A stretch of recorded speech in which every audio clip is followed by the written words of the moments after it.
I worked double shifts and ate instant noodles for 3 years to buy my own place. I let my sister and her kids stay there for months when her first marriage blew up. I gave my parents money whenever they said they were a bit short this month. They told everyone they were proud of their independent, responsible daughter. Then my sister's second marriage exploded even bigger, with lawyers and court fees. My parents decided my apartment was the family asset that had to be sacrificed. When I refused to sell it for her divorce, they didn't just yell or guilt-trip me. They hired a lawyer, filed papers, and sued me for my own home. They thought I'd fold the second I saw my name on a court document. Instead, I let a judge read exactly what I'd already done for them and what they'd done to me. My name is Nora. I'm 32 and I live in a small but bright one-bedroom apartment in Manchester.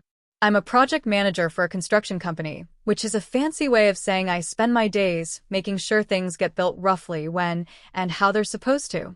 I grew up in a 2-bedroom terrace house on the other side of the city. My parents, Samir and Layla, came to the UK in their 20s and worked every job they could find: cleaning, warehouses, night shifts, and takeaways. My older sister, Layla, and I grew up with the story that we owed them everything. Layla absorbed that story in one way.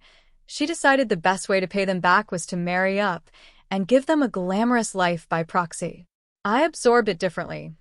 I decided the best way to pay them back was to never, ever be a burden. From the outside, we looked like the cliché of golden child and responsible child. Layla was pretty in that easy, effortless way. Big eyes, big laugh, a talent for making people feel like the most interesting person in the room. I was the kid who did everyone's homework for free and kept a color-coded revision timetable. At 16, I got a part-time job in a supermarket and watched every pound like it was made of glass. Layla got a retail job, spent most of her wages on clothes, and somehow still had my parents slipping cash into her hand, so she wouldn't feel left out. It's different for girls, my mom would say when I pointed it out. She has to look nice. You're the clever one.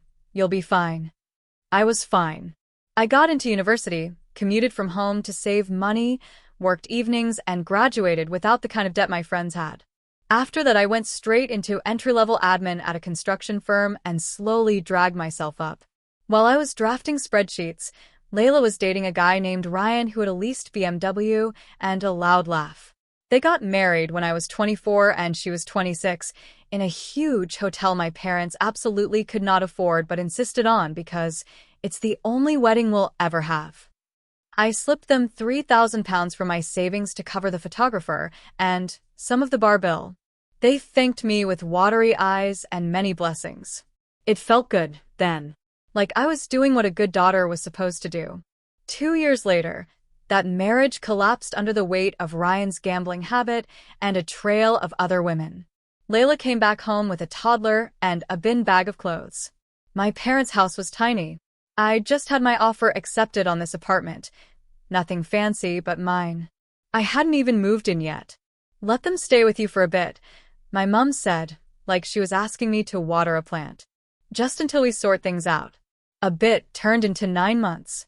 Layla slept in my bed. I slept on a sofa bed in the living room. Her daughter's toys filled every corner. I paid the bills. Layla looked for work in a very loose, theoretical way. My parents came over constantly, cooking, giving Layla cash, clucking over her like a wounded bird. Nora is strong, they'd say when I looked exhausted. She can handle it. When Layla finally got a council flat, my parents thanked me again, like I'd done something saintly.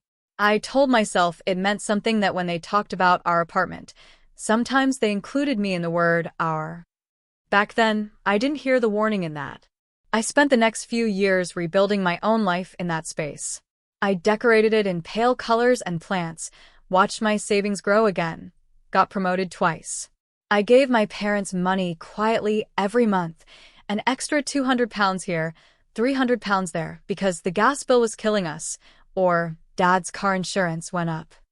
Any time I suggested they downsize or let me help them with their budgeting, my mom would say, "We didn't kill ourselves working so you could see us as charity. You focus on yourself. We'll manage." They managed as long as managing included an invisible subsidy for me. Layla, meanwhile, met husband number two, Mark. Older, richer, two kids from a previous relationship and a house in Cheshire with more bathrooms than our entire childhood street. My parents fell in love with him instantly. He's so stable, my dad said. You should find someone like that. I didn't miss that they never said, you should find someone like you. Someone steady, careful, building quietly. The wedding this time was smaller but still far beyond what Layla and Mark could sensibly afford. My parents insisted on paying for the catering so people don't talk. I paid the caterer's deposit on my card when the venue demanded it immediately. You always come through, my mum said, kissing my cheek. You're the son we never had. It was half a joke, half a promotion. It also meant they now expected me to keep playing the role. 3 years later, Layla's second marriage exploded, too. It started with a frantic call, late on a Monday. Nora, can I come over? She sobbed. It's Mark. He's kicked me out. By the time I got to my parents' house, she was already there, eyes swollen, the kids asleep on the sofa. The story came out in choked fragments. There'd been another woman. There'd been shouting. There had also been, crucially, no prenup this time and Layla's name on none of the big assets. Mark had a good lawyer. She had my parents and whatever sense of justice the world still had left. My mum wrung her hands. We have to help her. He can't just throw her away like this. Of course we'll help, I said. What does the solicitor say? The solicitor says we need money, Layla said bitterly. £15,000 just to get started on the case, then more if it drags on. Mark knows I haven't got anything. That's why he thinks he can do this. She looked at me then, not quite asking but very much asking. I did the quick mental scan of my finances. I had savings, yes, but they were my emergency fund and the beginnings of a deposit for maybe one day, somewhere bigger. Giving her 15 grand would wipe out years of careful work. I can't give you that much, I said, throat tight. Not all at once. I could do maybe 5, and even that would. My mum cut in. 5? That's nothing, Nora. This is your sister's life. There are children involved. I know, I said. But this is my life too. My dad, who'd been silent up to that point, spoke. You have an apartment, he said. We all pulled together to get you that. It's the family's security. You can sell it, use some for Layla's case, then buy again when things are better. The room swam. Sell my apartment? I repeated. That's my home. It's in my name. And you didn't exactly buy it for me. I paid the deposit. I pay the mortgage. You paid because we let you live with us rent-free for years, my mum shot back. We sacrificed so you could save. Everything we have, we share as a family. That flat is not just yours. I looked at Layla. She was watching me with this desperate, hopeful expression that made me want to throw up. I am not selling my home, I said slowly, trying to keep my voice level. I will help how I can. I'll give you 5,000, and I can help you find a good solicitor who might take a payment plan or look at legal aid. But I am not selling my flat. You're choosing bricks over your own sister? My mum demanded, tears springing to her eyes. I'm choosing not to destroy my life, to fix mistakes I didn't make, I said, the words tasting like betrayal even as I knew they were true. The argument went in circles for hours. Guilt, shouting, sudden silence, hopeful bargaining. I left with a pounding headache and a knot in my stomach the size of a football. Over the next couple of weeks, I transferred the 5,000 I'd promised. I helped Layla fill out forms. I watched my parents oscillate between thankful messages and passive-aggressive comments about some people worrying only about themselves. Then one Thursday morning, an envelope arrived at my apartment by recorded delivery. Inside was a formal letter from a law firm I'd never heard of. Dear Ms. Khan, we act on behalf of your parents, Mr. and Mrs. Samir and Layla Khan. Our clients assert that the property located at my address was purchased with substantial financial and in-kind contributions from them and is therefore subject to a constructive trust in their favor. I read it twice, my brain refusing to turn the legalese into meaning. At the back were stamped court papers with a case number. They weren't just threatening. They had actually filed a claim against me. My parents were suing me for my own apartment.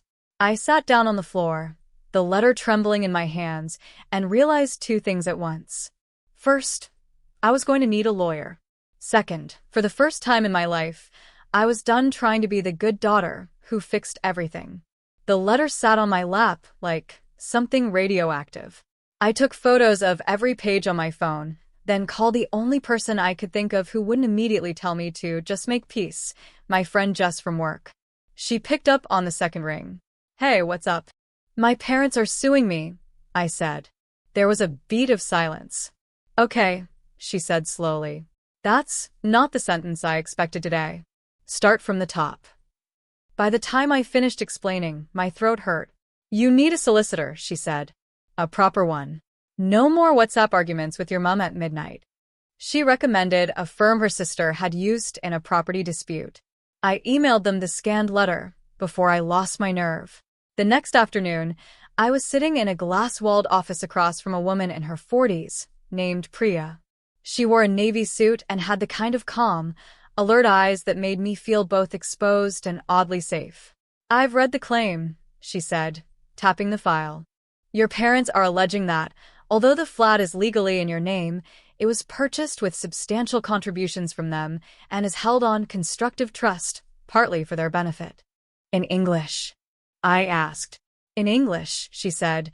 "They're saying, we helped pay for this, so we own a piece, even though our names aren't on the paperwork. They're asking the court to either force a sale or award them a share large enough that you'd have to sell to pay them off." My stomach clenched. "Can they do that?" She tilted her head. "Anyone can file a claim. The question is whether it stands up." She pushed a notepad towards me. "Tell me, as precisely as you can, who paid what when you bought the flat?" I walked her through it. The deposit, every penny from my savings. The mortgage, mine alone. The legal fees, mine. Furniture, a mix of my money and some secondhand bits from friends. My parents had helped paint one weekend and brought over pots and pans from their kitchen. That was the extent of their substantial contributions. "To be clear," Priya said, "they didn't give you any money towards the purchase?" "No," I said. "They gave me food and a place to live while I was saving. I helped with bills. We never had anything in writing." She scribbled notes. "And since then," she said, "you've been giving them regular financial support?" I nodded, feeling heat rise in my cheeks. "A few hundred a month, sometimes more. I paid for bits of Layla's first wedding, part of her second. I let her live here for almost a year after her divorce. None of that is in writing either." "Do you have bank statements?" she asked. "Showing outgoing payments to them, to weddings, etc.? "I keep everything," I said. "Spreadsheets, folders. I'm a project manager. It's a sickness." Her mouth twitched. "Good. Bring me everything. Every transfer, every invoice, every text where they talk about you helping out." I exhaled, some knot in my chest loosening a fraction. "What happens now?" I asked. "First, you file a defense," she said. "Deny their claim, set out the facts. Second, we gather evidence. Third, we see if they come to their senses when they realize you're not just going to roll over." "And if they don't?" I asked. "Then we let a judge decide," she said. "Given what you've told me, I'm not worried about your legal position. The more interesting question is, what do you want from this, besides keeping the flat?" The question made me blink. For so long, my wants had been an afterthought. "I want them to stop seeing me as an emergency fund with legs," I said slowly. "I want them to understand there are consequences when they push too far. And I want space. From the guilt. From the constant expectation that I'll bleed myself dry for them." She regarded me for a long moment. "Then we'll make sure whatever settlement you end up with protects that," she said. On my way home, I drove past my parents' street out of habit, then kept going. Part of me wanted to storm up to their front door, wave the claim form in their faces, and demand what the hell they were thinking. Another part of me, the part exhausted by years of weaponized tears and "after all we've done for you," knew that conversation would just be another performance. They'd cry. They'd say they didn't really mean it, that the solicitor said this was just a formality to make Mark take them seriously or some nonsense. Instead, I went back to my flat, opened my laptop, and started pulling bank statements. The numbers told a story I'd been too busy surviving to see clearly. Over 8 years, I'd transferred just over £27,000 to my parents in small, regular amounts. Another £6,000 here and there for Layla's crises, a car that broke down, a deposit she couldn't quite make, credit card balances just this once. The £3,000 for her first wedding. The £2,500 caterer's deposit for her second. The $5,000 I'd already given for this divorce. Every line item came with a little memory. My dad's sheepish voice on the phone, my mom's tired sigh, Layla's text with crying emojis. I printed the statements and highlighted everything. By the time I was done, the stack of paper was thick and fluorescent. When I dropped it on Priya's desk the next day, she raised her eyebrows. "Well," she said, flipping through, "if they want to argue contribution, we certainly can." "Are you saying I should sue them back?" I asked, the idea making my stomach knot. "I'm saying," she replied, "that you have the right to defend yourself fully. Sometimes the best way to show people you're serious about boundaries is to put numbers on the table they'd prefer to pretend don't exist." She drafted the defense with clinical efficiency. We denied that my parents had contributed financially to the purchase. We detailed my deposits and mortgage payments. We attached copies of every transfer I'd made to them over the years. In the alternative, one paragraph read, "If the court finds any equitable interest in favor of the claimants, the defendant asserts that such interest is offset, in whole or in part, by substantial financial contributions she has made to the claimants over many years." In English, if the judge thinks they own a piece of my flat because of family support, then I own a pretty big piece of their peace of mind. Priya sent the defense to their solicitor.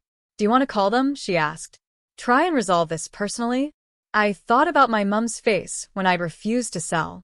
About my dad calling my flat the family asset. About Layla's hopeful eyes. "No," I said.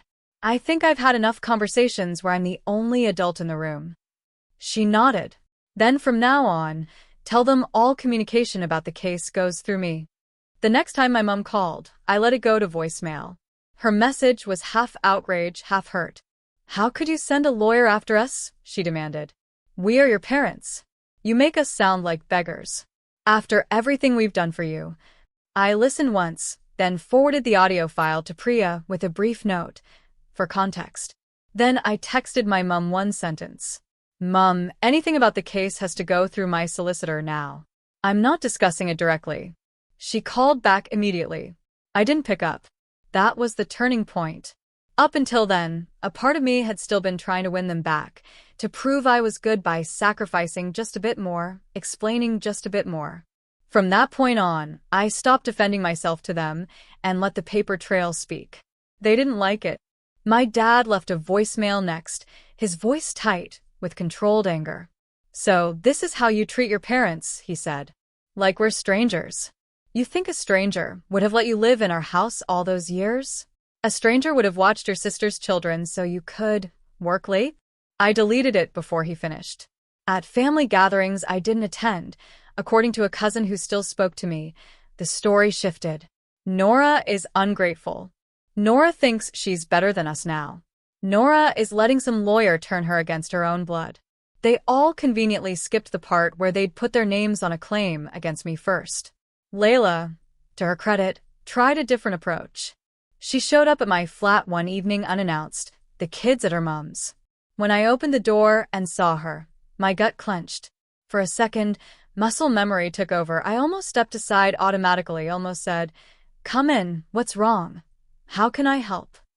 Instead, I blocked the doorway with my body. "We need to talk," she said. "I'm not discussing the lawsuit without my solicitor present," I replied. She rolled her eyes. "It's not about the stupid papers. Can I just come in?" I hesitated, then stepped aside, leaving the door open. She walked in like she still lived there, looking around like she expected to see herself. The place hadn't changed much, but it felt entirely different. "What happened to you?" she asked, dropping onto the sofa. "You used to care about family." I still care about family, I said. I just don't equate family with doormat anymore. She scoffed. Mom and Dad are heartbroken. They never wanted it to go this far. It was the solicitor's idea. They signed it, I said. No one forged their names. She frowned, as if that was an inconvenient detail. They're scared, she said. I'm scared.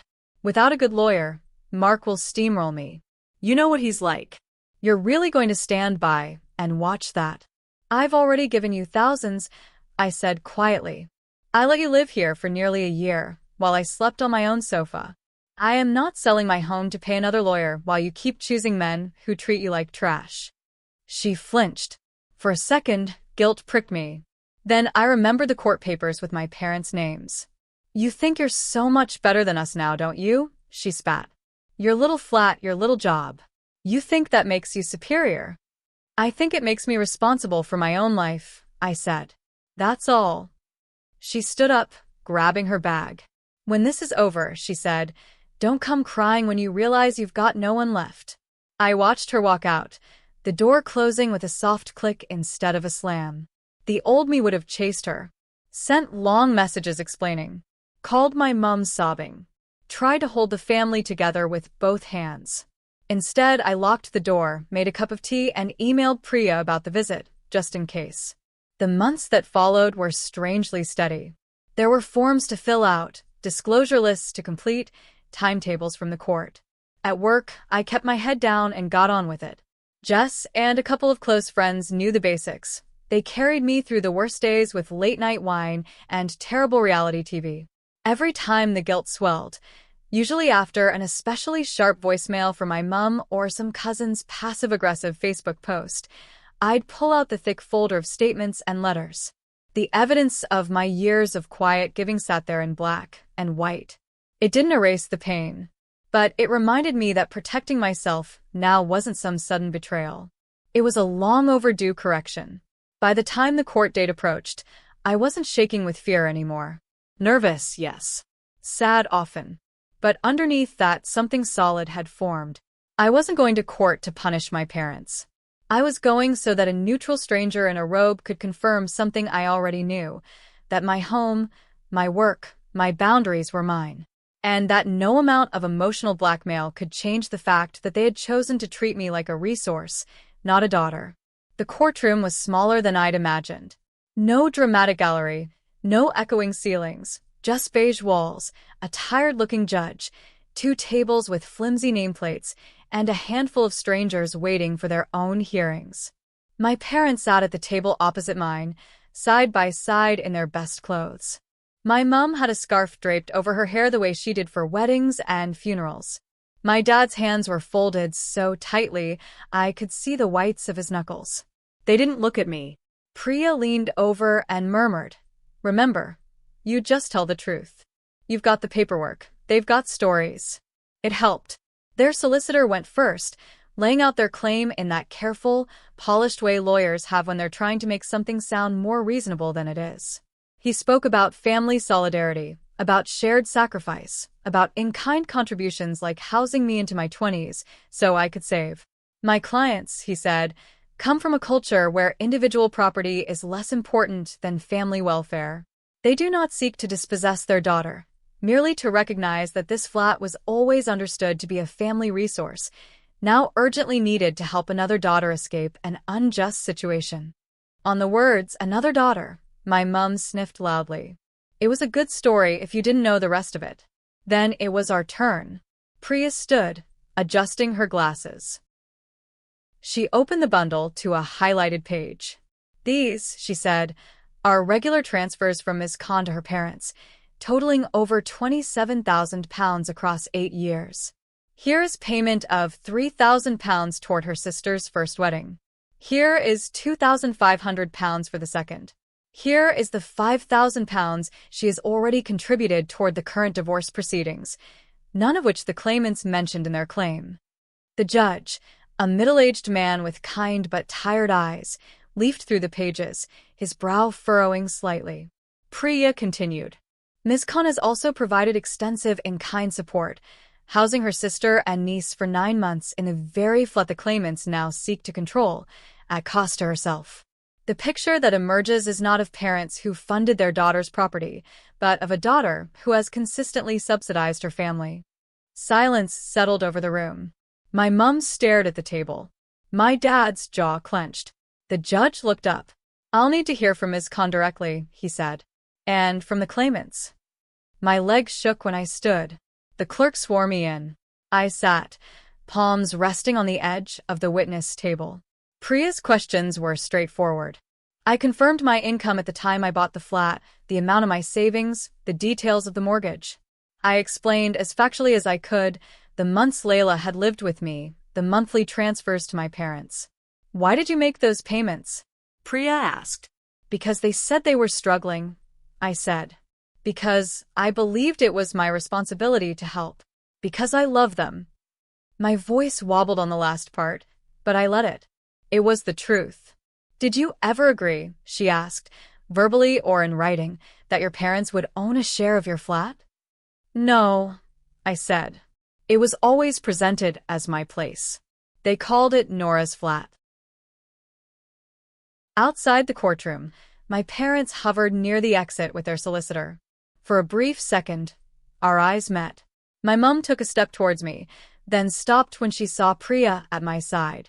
"Nora," she said, her voice cracking. "We didn't mean. Anything about the case needs to go through my solicitor," I said softly, echoing my previous text. "The judge has decided." Tears filled her eyes. My dad's face hardened. "You are not our daughter anymore," he said. The words hit like a slap, but they didn't knock me over the way they would have a year earlier. "I'm sorry you feel that way," I said. "I will always be your daughter. I'm just no longer your bank." I turned and walked away before they could answer.